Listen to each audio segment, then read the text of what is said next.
एक द्रुतगामी truck driver बेपरुआ गाड़ी चालना जगू जड़े स्कूटी आरोहींकर घटनास्थल में मृत्यु होईछि। एपरी एक मर्मन्तुत सड़क दुर्घटना घटी सोनपुर कुंज छक निकटरे। तेबे गोटे द्रुतगामी ट्रक जड़े स्कूटी आरोही को धक्का दे फेरार मारिथिला।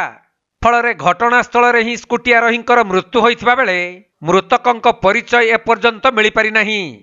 खबर पाई सोनपुर पुलिस घटनास्थल में पहुंची शव को जबत करने सह एहार तदंत आरंभ करिथिबा जଣା पड़िछि।